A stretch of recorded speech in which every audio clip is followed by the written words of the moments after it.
Hey guys, it's Sam here from Stewart Menswear and welcome back to another instalment of Barbour Icons, the series where we take a deep dive into some of Barbour's most iconic and timeless pieces of outerwear. Today we're going down the old motorbike tracks, we're going off-road and we're taking a look at the Union Jack and the Barbour International Original.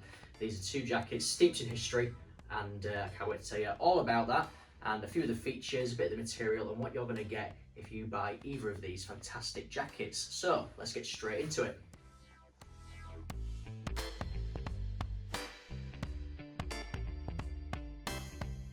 So let's begin with a little history lesson.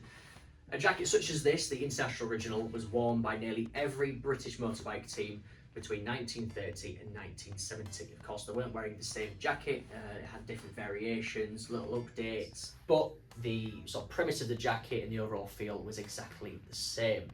It was built for a purpose, which was for motorbike riding on the trials, endurance, long distance stuff where navigation was key, hence why you've got some fantastic features such as the slanted map pocket for ease of use whilst riding. So this jacket in itself is an icon. Even the late great Steve McQueen wore a variation of this jacket. Of course he wasn't racing for the British team, it was the American team, but he wore a jacket just like this whilst taking part in those same motorbike trials. What Barbour then did was develop this jacket and create something a little bit more patriotic, as you can see I'm wearing here. So let's go into the features of both of these jackets. So with either of these jackets, you're of course going to get a wax cotton fabric. It's durable, it's resistant to tears, it's waterproof, windproof, and a great all-rounder. It's a jacket that can last you a lifetime with the right care and attention. What's great about wax cotton is it ages, it patinas, it grows with you, so the more you wear it, in our opinion, the better it looks. Two slight differences. This one has the thorn-proof finishing, the Union Jack as I'm wearing, so it has got a very smooth, lustrous feel to it. It's quite shiny, so a little bit bolder, a little bit brighter, whereas the International Original has a matte finish. Of course, they've all got the same gold brass hardware, two-way zip, press studs, you know, really good clunky hardware. It feels solid, it feels sturdy, and it really does do a job. They've both got the buckle throat latch, corduroy lined collar, and of course internal pocket, as well as those four iconic pockets to the outside. Visually, of course, branding wise, you've got two big differences. They both share the International badge to the right breast, but on the Union Jack you've got of course the Union Jack.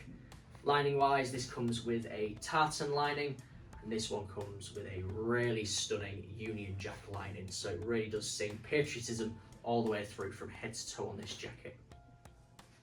So that's the history and the features of both of these jackets. Let's talk about the fit. On Barbour's website, they describe the Union Jack as a tailored fit, and to be honest, I would dispute that quite strongly. In our vast knowledge of these jackets, we've stocked and sold them for a long time. We found sizing down is the best way to ensure the perfect fit for you. That's been a lot of the feedback from the customers anyways. When we recommended that, they've come back and said, do you know what, Sam, sizing down was the right choice. It's given me a perfect fitting jacket, and that's what we recommend to you guys as well. As I mentioned before, I'm a 38-inch chest, I'm 5'10", 75 to 80 kilos depending on the day of the week, and I'm wearing a small. Usually I'm a medium in all my outerwear, but this here is a small. It fits nice, it's got that nice tailored finish to it.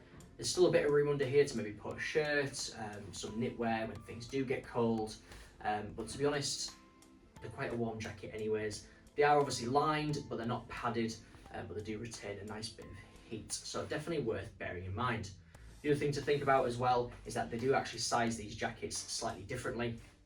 So the Union Jack is sized small to 2XL, the International Original is sized via chest sizes, so UK 38 to 48. The mannequin here is not too dissimilar size to me. He's probably got a little bit of a slimmer waist. He's wearing a 38 at the moment, and it does seem to fit quite well. There is probably a little bit more room under there for layering, but generally, the smaller size, down one from the usual, should give you the best fit. If you're unsure, just get in touch. We can give you some measurements and give you the definite answer of what will suit you best.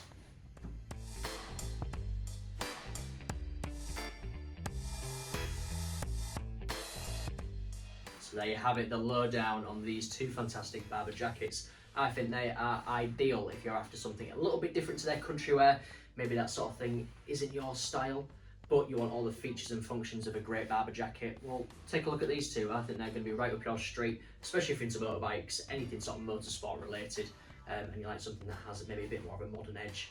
Take a look at the Union Jack. Take a look at the International Original. They are as modern as they are classic and timeless. They're never going to go out of style, and I can't recommend them enough. They're definitely in my top 10 Barbour jackets. That's everything from me. If you've got any questions, queries or comments, let us know down below. Get in touch with us. Head to our website, michaelstewart.co.uk. You can shop these and the full collection, as well as many other brands. And until next time, see you later.